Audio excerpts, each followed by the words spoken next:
Ahora tenemos unos minutos que de algún modo lo que pretenden es hacer un pequeño resumen o un pequeño listado de tareas, ¿no?, de lo que nos hemos encomendado.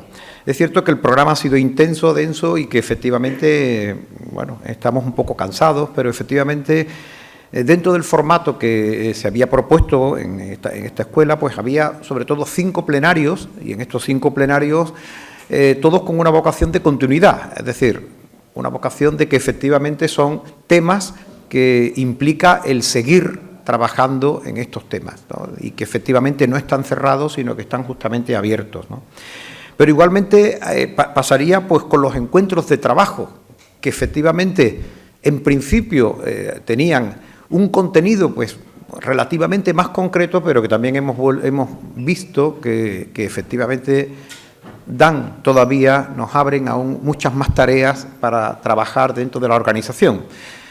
En principio, por economía del tiempo, vamos a hacer un pequeño resumen de cada uno de los plenarios, aunque, como digo, quedan muchas tareas abiertas, ¿no?, y sobre todo esto con la vocación de seguir trabajando en estos temas, ¿no?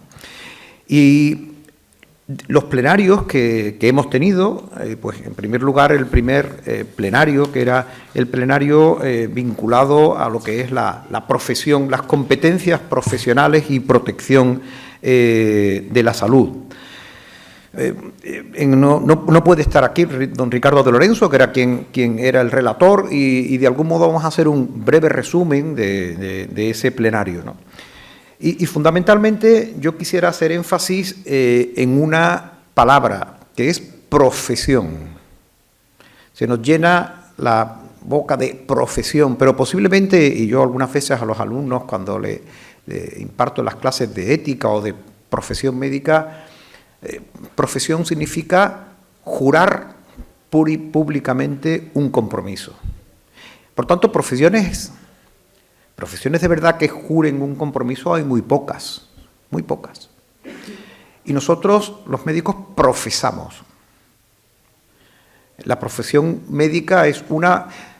Además, creo que ha quedado comentado aquí, no solamente hemos hecho un juramento público, no podremos dejar nunca de ser médicos, nunca, nunca. Aunque no trabajemos ya de médico, no tengamos un salario de médico, pero nunca dejaremos de ser médicos. Y seremos universalmente médicos. Puede ser que nos vamos de vacaciones a Tailandia, ¿verdad?, como en el caso que han puesto, y allí seguimos siendo médicos. No estaremos colegiados, pero seguimos siendo médicos. Si hay un accidente, tenemos la obligación moral de atender. Por tanto, profesar creo que es de las pocas... La universalidad que tiene la medicina, incluso cuando en esta primera mesa, que como vimos, pues don Eugenio Gay, evidentemente, pues una eminencia, ¿no?, en el mundo de las leyes, ¿no?, pero incluso yo digo que tenemos una cierta superioridad porque efectivamente un abogado o un juez tiene unas limitaciones en fronteras, los médicos no. Los médicos somos médicos allá donde vayamos y seremos útiles allá donde vayamos. Yo sí quisiera, por tanto, ¿no?, hacer énfasis en este tema, en lo que significa ser médico, a propósito de esta mesa, de este plenario, y sí subrayar algunas ideas de lo que se vertió ahí, ¿no? Hablaba el profesor Gay sobre sanadores y defendedores. Efectivamente, estamos al servicio de la sociedad. Además, lo hemos juramentado así. Que el objetivo final y real de sanadores y defendedores es conquistar la dignidad de la persona como objetivo fundamental. Y que los médicos, así lo decía, son fundamentales para la sociedad. Creo que alguna de las reflexiones que a mí me gusta hacer es un día sin médicos, ¿no? Imaginemos un día sin médicos. Sería imposible de imaginar, ¿no? Se hizo referencia a los colegios profesionales, hizo referencia y sobre todo al hecho de que incluso en la Constitución, pues de algún modo indirecto, se hacía alusión a ella, ¿no? Doña Ofelia de Lorenzo, y sobre todo ya cuando hablamos del campo competencial y sobre todo de las fronteras, tanto externas como internas, que tiene nuestra profesión, se habló del intrusismo y del vacío legal que había en el campo del intrusismo. Efectivamente, es fácil de detectar, pero difícil de trasladar al marco legal y al marco jurídico. Y también hacía énfasis en que muchas veces no nos damos cuenta del intrusismo hasta que no hay un problema.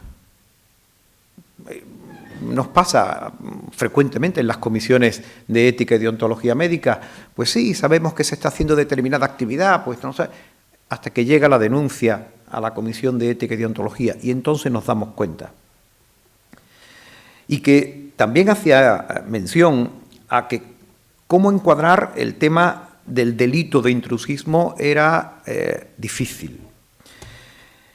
Y que penalmente, pues, también era difícil de realizar, sobre todo si no, de encuadrar, sobre todo si no tenía graves consecuencias ese intrusismo.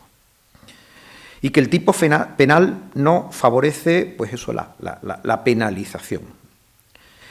Y por último nos habló don Joaquín Callón, ¿no?, que también hablaba tanto de las fronteras externas, es decir, del intrusismo de otras profesiones o no profesiones, porque no han profesado, pero que sí hacen actividades que están dentro del ámbito competencial médico, ¿no? Hablaba de los establecimientos que realizan actividades, pues, cercanas a la medicina y que realmente están abiertos y que es difícil entrar por la vía penal, pero sobre todo también hablaba de qué tienen que hacer los colegios con esto, ¿no? Y de algún modo hablaba de la vía inspeccional proactiva. Yo creo que ese mensaje lo hizo. No podemos permanecer pasivos a que nos lleguen las notificaciones, las quejas de determinado centro. Él promovía la vía de la inspección e incluso en el caso de que hubiera denuncias a nivel penal, el tema de la acusación particular. Él decía que los colegios debían presentarse en ese. Y que efectivamente esto era una encomienda de los colegios. También dentro de lo que era el ámbito de lo que son las fronteras externas, llamaba la atención sobre el riesgo que tenía la delegación de competencias. Decía, la delegación de competencias es el caballo de Troya que en muchas ocasiones tenemos y que, por tanto, delegar competencias, pues, en otras profesiones, competencias médicas, en otras profesiones debe hacerse de modo extraordinariamente cuidadoso. Y que promovía que hubiera un acuerdo entre las profesiones, no debían ser acuerdos particulares entre profesionales, acuerdo entre profesiones, y sobre todo que tenía que haber una acreditación de ese profesional que estaba haciendo esa actividad, un acuerdo, ¿no?, una acreditación del conocimiento. También se mencionó si en los consentimientos informados debía de constar la especialidad de quien lo hace, por supuesto, si es médico, efectivamente debe de constar que es médico, aunque la disyuntiva de si realmente debía constar la especialidad, no, bueno, lo que él propuso, que no es irregular que no conste en el consentimiento informado la especialidad del médico, pero sí tiene que constar, como también se hizo énfasis, en la capacitación que tiene ese médico, tal como además el Código de Deontología Médica recoge, ¿no?, y desde de la Organización Médica Colegial. De algún modo, esto pudieran ser el resumen de lo que fue ese plenario, aunque, como os digo, lo que nos abre son nuevas tareas. Es decir, esto no puede acabar aquí, porque efectivamente nos abre nuevas tareas y compromisos a los colegios de médicos. Y a continuación voy a dar paso al plenario B, la continuidad asistencial, atención primaria, atención hospitalaria, un compromiso con el paciente, y la relatora, la doctora María Dolores Rincón Ferrari, nos lo va a presentar el resumen de su plenario.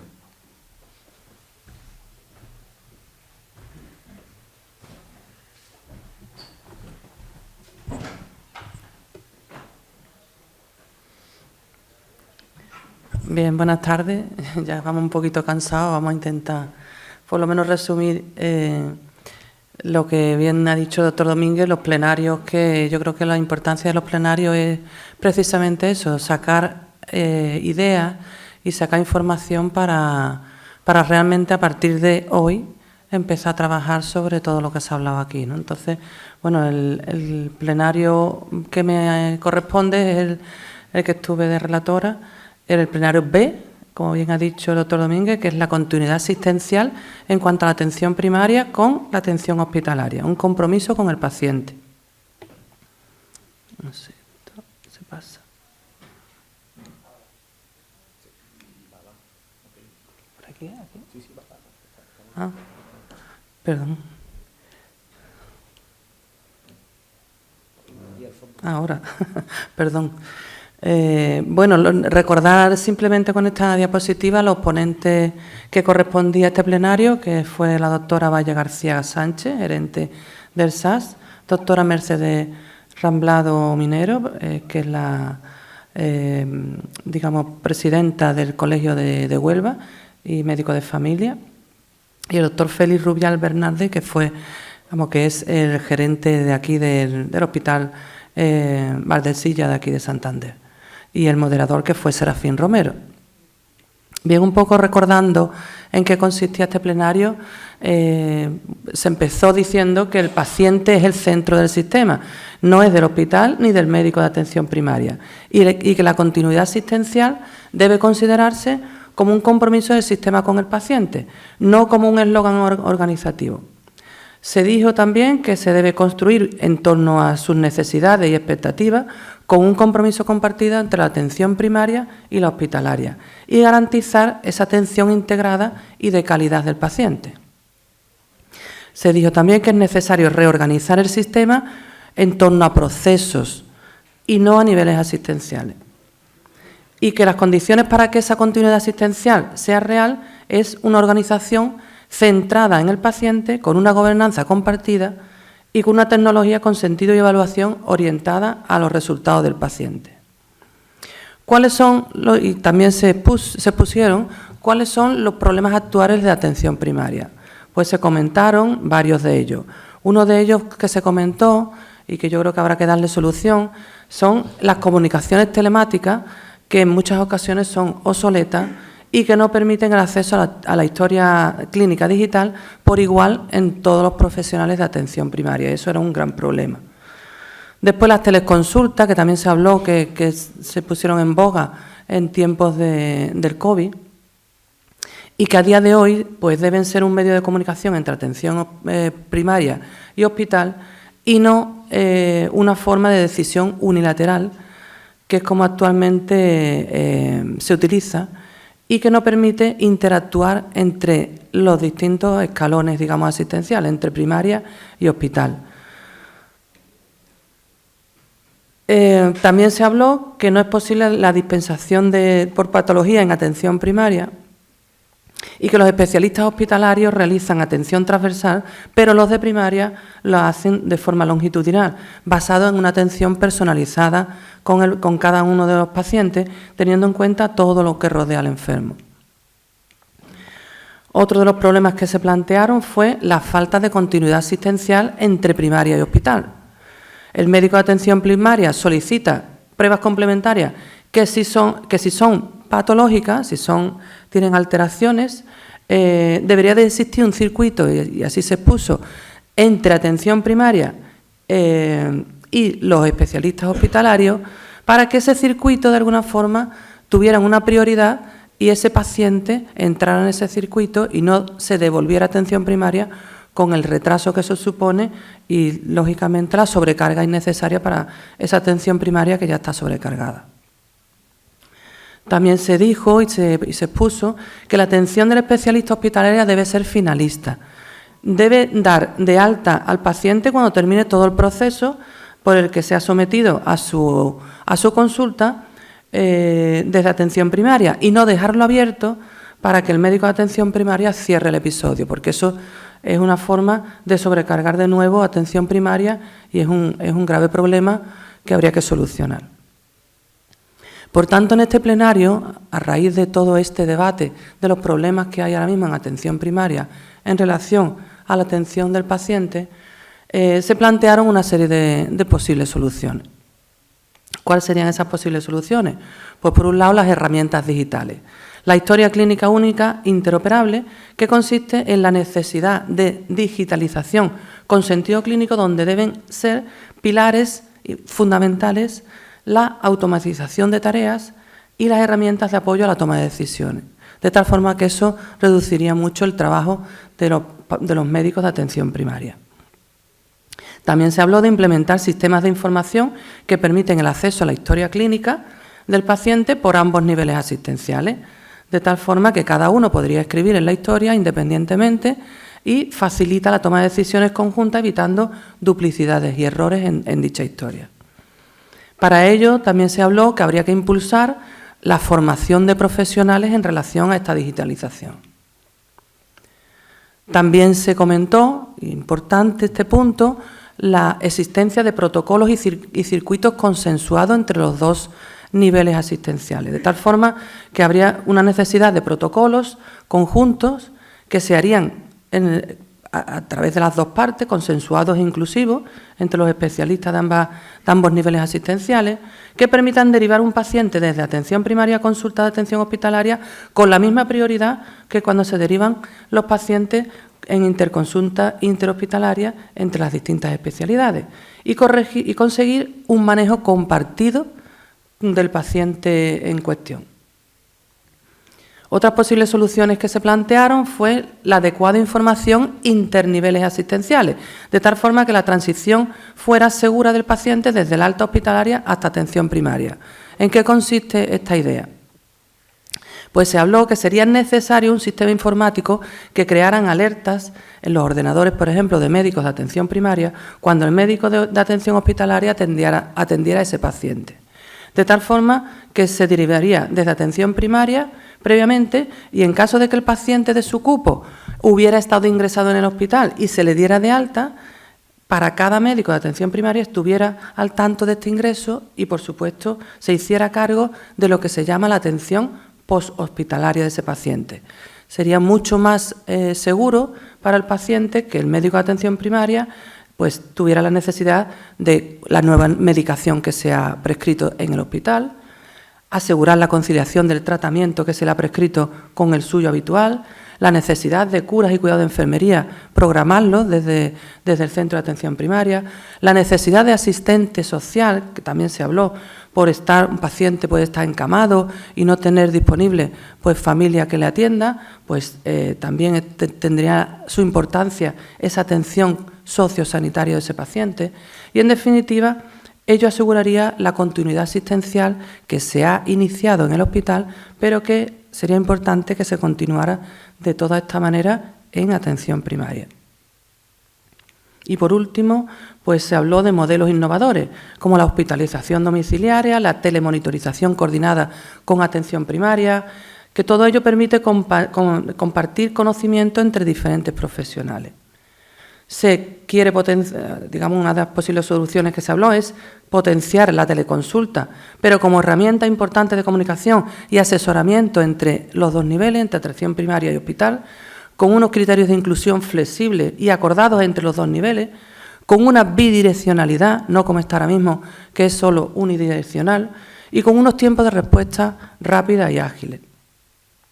Se plantea también en el grupo la creación de grupos de mejoras que trabajen sobre las incidencias de estas teleconsultas y solucionar aquellos problemas que puedan aparecer.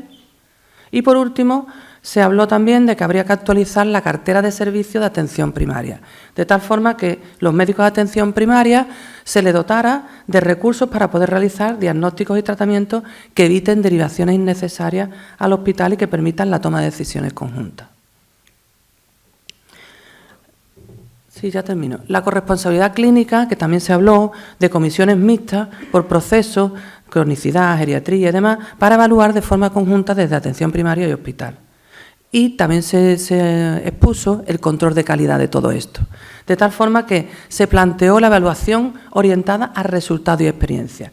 De tal forma que para poner en marcha esto y que esto resulte y que esto funcione, se planteó medir no solo tiempos o actividad a la hora de evaluar a la actividad asistencial, sino resultados en calidad en cuanto al intercambio de información y la percepción del paciente sobre la continuidad asistencial del proceso.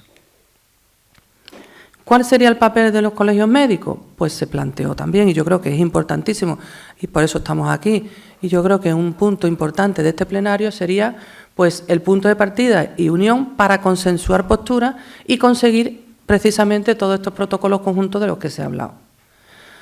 Ahora solo nos quedaría, como bien pongo en la diapositiva, plasmar estas conclusiones que acabo de exponer en un documento de consenso de la OMC, con el apoyo logístico de todos los colegios médicos de España y realmente trabajar para que esto se consiga algún día, pero a través, por supuesto, de nosotros. Y muchas gracias por la atención.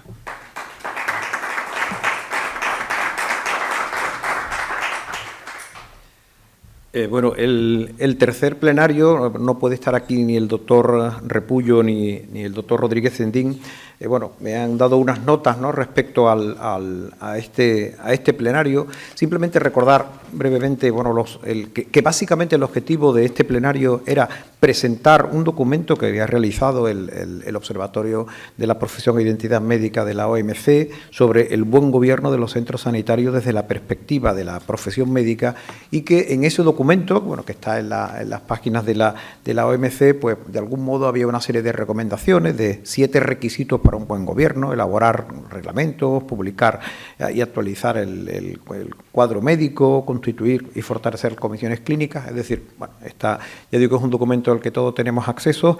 Y luego sí había unas 10 líneas de actuación para el buen gobierno, ¿no? Innovar en los modelos de gestión, y yo en eso coincido plenamente. Efectivamente tenemos que innovarlos, ¿no? Los reglamentos de los centros sanitarios, la participación profesional y social, ¿no? Bueno, y una serie de recomendaciones.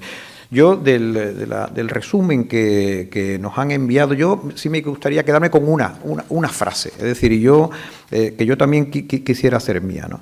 Que una pieza esencial en el buen gobierno, visto de la profesión médica, es salir del rol de que somos empleados y trabajadores y tomar también el liderazgo. O sea, yo creo que efectivamente ese rol de que efectivamente somos asalariados y trabajamos, es decir, pero como hemos iniciado esto, profesamos, somos profesionales, hemos juramentado. Bueno, pues además tenemos que crecer hacia arriba en lo que es el liderazgo y lo que es la gestión. Y yo creo que efectivamente, posiblemente esa sea una de las misiones, ¿no?, que tengamos que desarrollar dentro de nuestra profesión y de nuestro ámbito en España, y quitarnos el chip de que solamente somos eso, sino que también tenemos que liderar y participar en el gobierno de los sistemas sanitarios. Ya digo, me quedaría con ese punto de vista de lo que nos ha enviado el doctor Repullo.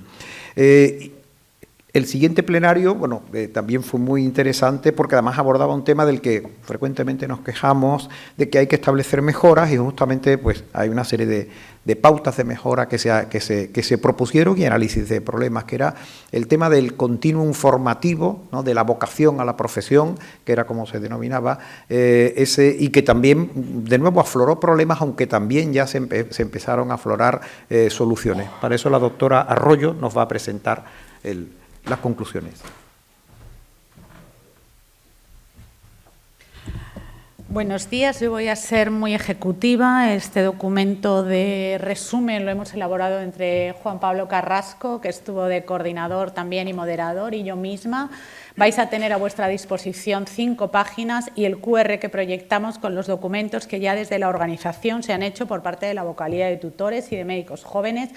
El último fue el libro de la formación sanitaria especializada que se presentó, y muchos otros que recogen todo lo que yo os voy a resumir en 2 minutos exactamente.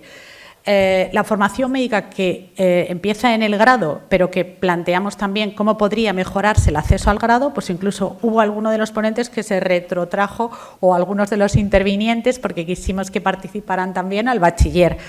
Entonces, desde la formación y el acceso al grado, desde esa continuidad y falta de integración de las etapas, pero también el gap que quedaba entre el terminar la formación de grado y empezar la formación sanitaria sanitaria especializada para prepararse el MIR y la mirificación que se pone para nuestros estudiantes y ese deterioro del objetivo que tiene la formación práctica. Y después pasamos a también a la permanente formación médica continuada que tenemos que hacer, y más allá, un tema que no se trató pero que sí lo recogemos, que es la recertificación. Los que ya tenemos todo eso y el cuarto grado de carrera, tenemos que hacer o deberíamos fomentar mucho más la recertificación de nuestras competencias. Y por resumiros, empezamos haciendo una introducción con la demografía médica. No puede ser de otra manera, porque si queremos formar en función de las necesidades asistenciales de la población, por supuesto las docentes y las investigadoras, no puede ser de otra manera que decir cómo está la pirámide poblacional de los médicos y cómo tiene que formarse o qué especialistas necesitamos. También hablamos del acceso al grado, que se tendría que valorar no solo el expediente académico, sino las competencias no cognitivas, y se habló de ética, empatía y motivación. De la supervisión clínica insuficiente que nos plantearon, como que incluso en algunas situaciones excepcionales o no tanto, dependiendo de los colegios, había médicos no especialistas que estaban haciendo una supervisión, no podría decir tutorización, porque no tienen la competencia ni la titulación, pero lo estaban haciendo de nuestros residentes. Hándicap importante, porque cuando acaba un graduado de medicina gana 3 veces más si no hace la especialidad que si comienza el MIR. Nosotros lo que hacíamos era propuestas, que ya os digo que lo vais a tener todo recogido, pero necesitamos que la Administración haga apuestas por alguno de estos, por lo menos una pequeña mancha, como el chapapote, pero en bueno, que vaya dispersándose por ahí.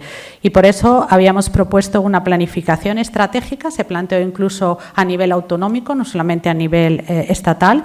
También un acceso más justo y, por lo tanto, competencial en relación con el MIR, una supervisión y tutorización que incluyera el reconocimiento de los tutores, no solo en el aspecto económico, que Cataluña es una de las comunidades que lo tiene, pero la verdad es que si veis las cantidades, pues da un poco de risa, que era muy necesario el bienestar, no solo nuestro, sino también